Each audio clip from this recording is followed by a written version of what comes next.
Broers en susters in ons Here Jesus Christus, Kerstyd is inderwaarheid so 'n wonderlike tyd. In hierdie tyd ervaar en sien 'n mens baie meer glimlagte en blydskap. En mense se gemoed is ook heeltemal anders, ook selfs in die werksplek in hierdie tyd van die jaar. Miskien omdat Kersfees iets van opgewondenheid bring, omdat Kersfees daardie boodskap van vrede oordra. Miskien omdat Kersfees vir ons iets wil leer van dankbaarheid wat ons lewens so vol maak. Kerstyd het ook 'n manier dat dit by ons 'n verwagting laat, dat alles net wonderlik en mooi en reg moet wees. In Kerstyd kan niks skeefloop nie, want dit is dan eintlik mos die tyd van Jesus se geboorte wat ons herdenk. God se ingryping in ons wêreld wat ons herdenk. Maar broers en susters, wanneer ons in hierdie wêreld leef, dan sien ons ook dat daar in hierdie tyd ook vreemde dinge gebeur. Dinge wat vir ons soms ook moeilik is om te hanteer. Maar wat ook opvallend is wanneer ons so deur die bladsye van die Bybel blaai, is dat wanneer mense lewenspad met Jesus in kruis, dit ook nie net blydskap en vreugde beteken nie, maar dat 'n mens gekonfronteer word met 'n klomp realiteite van ook die dinge wat God van ons verwag.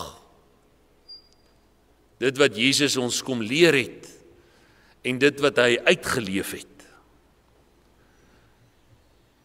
Daardie verwagtinge wat ons van Jesus het, lyk soms heeltemal anders as dit wat Jesus van ons verwag. Tydens Jesus se koms aarde toe, sien ons van die begin af dat God dinge op 'n totaal ander manier laat gebeur as wat die mensdom dit verwag of self soek.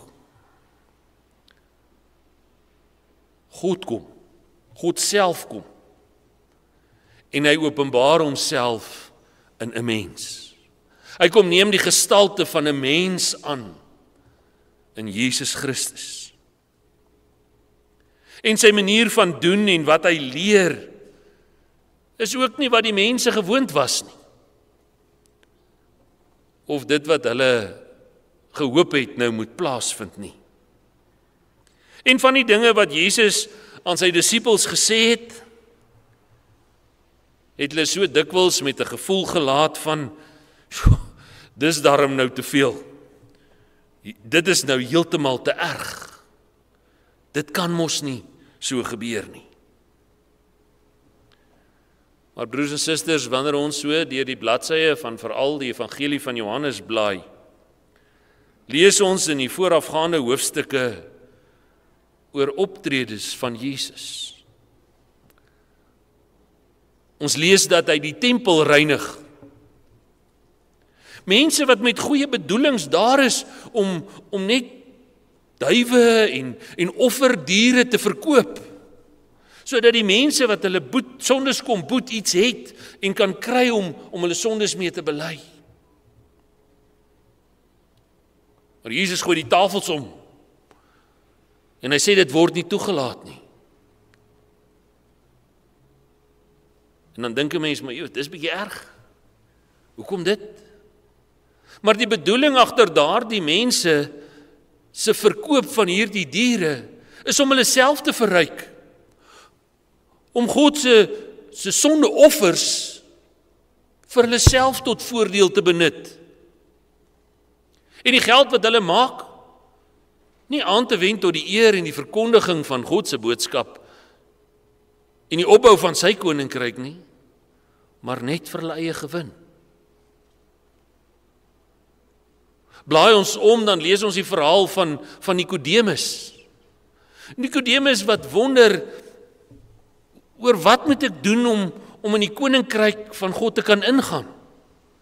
En Jesus wat hom antwoord en sê, maar dis baie maklik, jy moet net weer nuut gebore word. En dan Nikodemus wat sê, maar dis mos nie moontlik nie, ek sal 'n groot man. Hoe kan ek weer gebore word? Ek kan mos nie teruggaan in die skoot van my moeder nie. En Jesus wat elke keer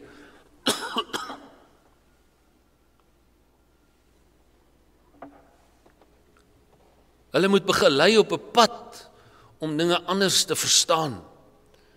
En Jesus wat vir Nikodemus moet leer dat dit wat uit die vlees gebore is vlees, maar dit wat deur die Gees gebore is Gees. Blaai ons om, dan lees ons die verhaal van Jesus wat daar by die Samaritaanse vrou kom en vir haar vra daar by die put van Jakob om vir hom ook 'n bietjie water te gee sodat hy ook kan drink.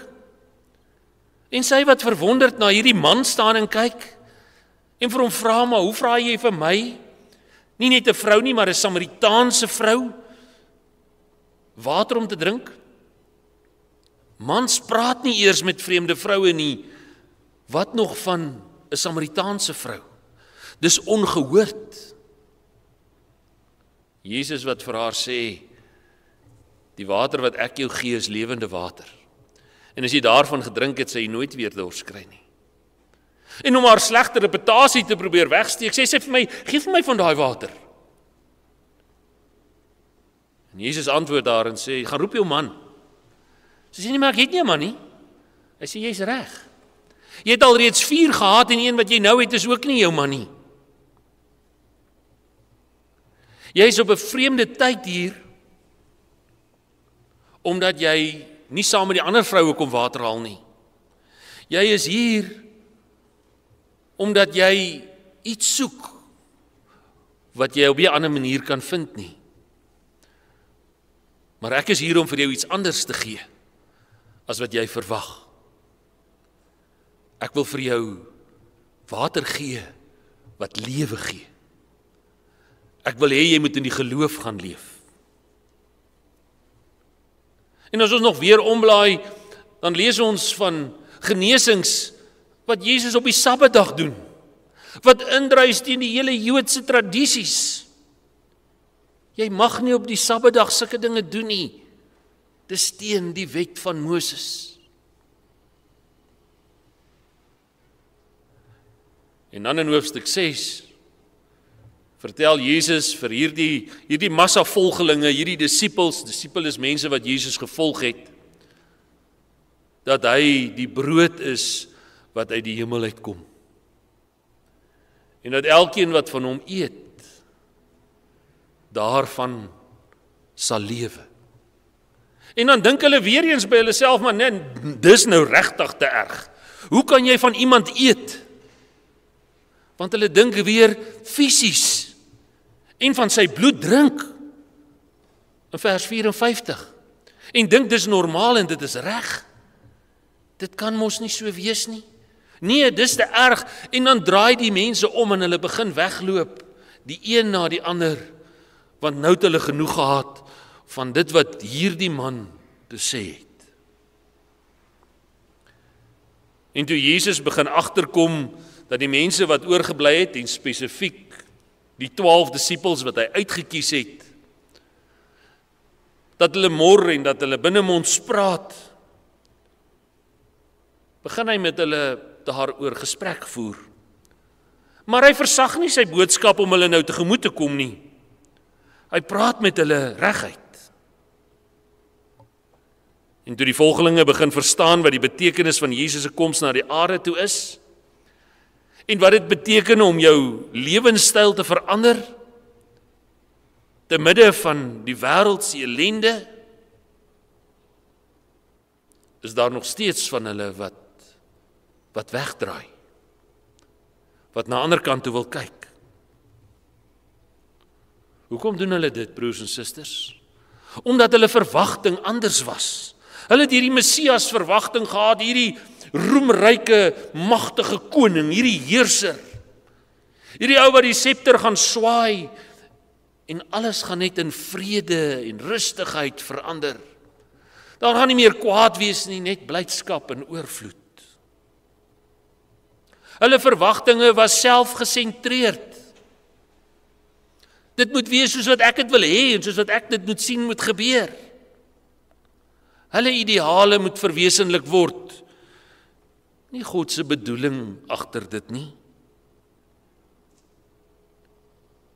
En so draai hulle die rug op Jesus. Want te erg is nou maar eenmal te erg. En as Jesus dan vir die 12 disippels vra, wil julle nie maar ook julle eie koers inslaan nie? Wil julle nie maar ook dan nou kies om 'n ander pad te gaan volg nie? Dan is dit Simon Petrus wat 'n antwoord waag. En die antwoord wat hy waag is 'n belydenis van geloof. Hy bely sy geloof in die duidelikste moontlike taal. Hy sê: Here, na wie toe sal ek gaan? U het woorde wat ewige lewe gee. En ons glo vas en ons weet dat U die Heilige van God is. Hoekom sal ons omdraai? Na wie toe anders sal ons kan gaan? U woorde gee lewe. Ons glo vas en ons weet dat U die Heilige van God is. En beter en raker, selfs deur die eeue heen kon niemand dit nog ooit gesê het nie. Ja, daardie dag, daar by die sinagoge in Kapernaum, toe Jesus van hom en sy makkers wou weet, of hulle nie maar ook wou weggaan nie, het Petrus in een helder oomblik, gelei deur die Gees van God, gesê en geweet, wat Christene deur die eeue van daardie dag af moet hoor. Daar is nie 'n ander een nie. Daar is net een. En Jesus Christus, die Seun van God, het mens kom word om ons lewens so te verryk. En die vraag aan die disippels, soveel jare gelede, is ook die vraag vandag aan elkeen van ons. Want steeds vandag is ons Jesus se disippels, ons is sy volgelinge, en ons moet ook hoor, wil julle nie ook weggaan nie? Wil julle nie ook maar gaan besig hou met die wêreldse dinge, en met die verwagtinge van die wêreld, en die selfgesentreerde eie ek en jou behoeftes nie? Of wil jy opnuut hoor wie Jesus in jou lewe is? En is ons vandag ook bereid om so Simon Petrus 'n belydenis te maak, omdat die Heilige Gees ons vul en ons daartoe lei, dat ons ook wil sê, Here, na wie toe sal ons gaan? Daar is nie iemand anders nie. U woord gee lewe. En ons glo vas in hierdie Kerstyd wat ons herdenk, dat U kom ingryp het in ons lewens. En dat U ons lewenspad kom verander het, selfs by die seerste en die diepste nood van die lewe verby, by die dood verby. Dat niks ons van U en die lewe kan skei nie.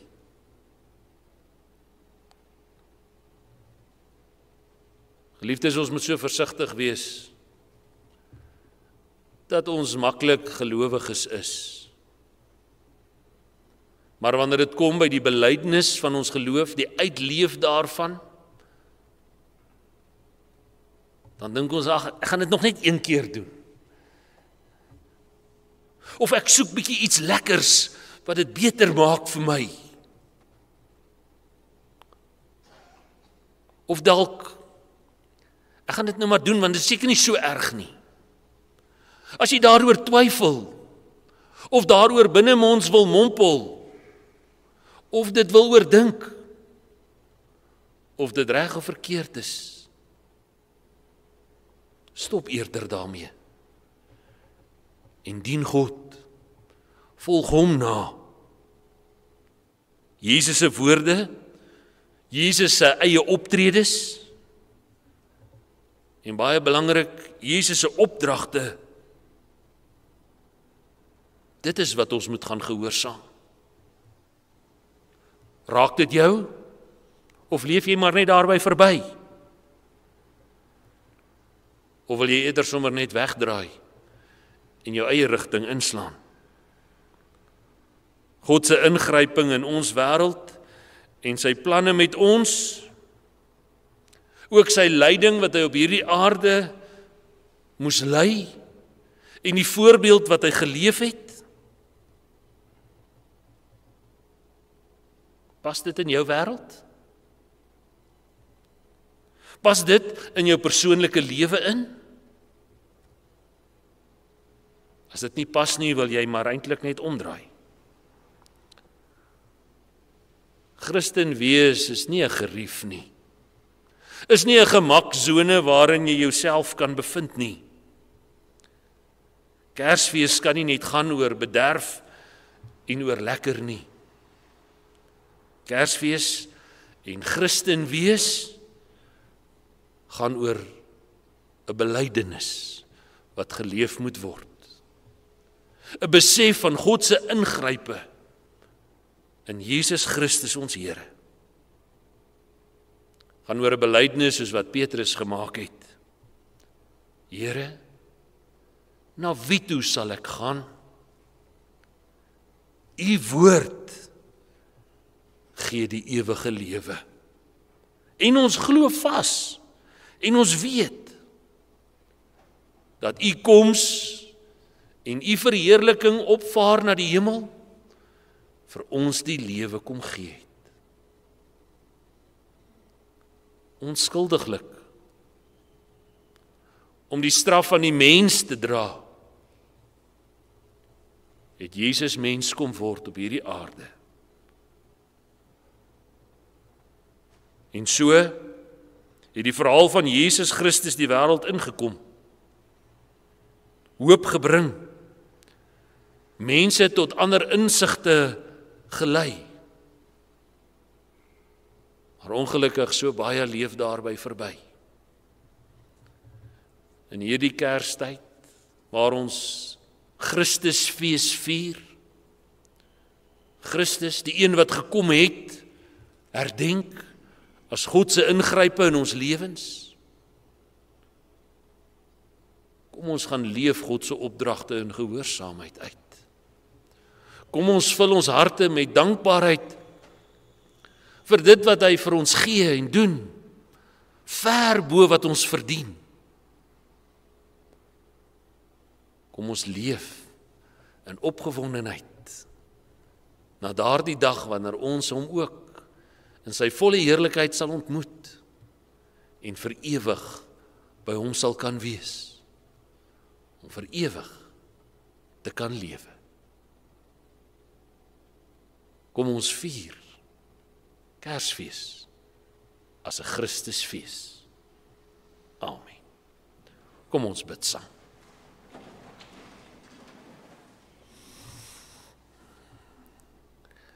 Here, U is soveel meer as ons verwagtinge. U is soveel meer as ons gedagtes en behoeftes. En vandag wil ons ook voor U stil raak en bely dat ons so maklik verkeerde verwagtinge koester, verkeerde leefstyle uitleef en ons lewens laat getuig van soveel verkeerde optredes. Dankie dat ons kan besef dat U ingryping juis in ons sondige wêreld, in ons sondige natuur was, en dat U alle gebrokenheid self kom herstel het. U het nie maar net sommer iemand gestuur nie. U het self gekom om vir ons 'n redder te wees. Dankie Here Jesus, vir wie U is en vir wat U vir ons elke dag beteken. Wil U ons ook in die groot genade van al ons verkeerde verwagtinge en optredes vergewe. Wil U ons ook reinig van al hierdie vlekke wat die sonde op ons lewens laat en ons niet laat begin. Rein, gewas deur U bloed. Wil U saam met elkeen van ons wees ook in die res van hierdie dag, in hierdie week wat so voor ons lê. Hou asseblief U hand naby aan elkeen van ons. Want ons is U kinders en ons wil afhanklik voor U leef.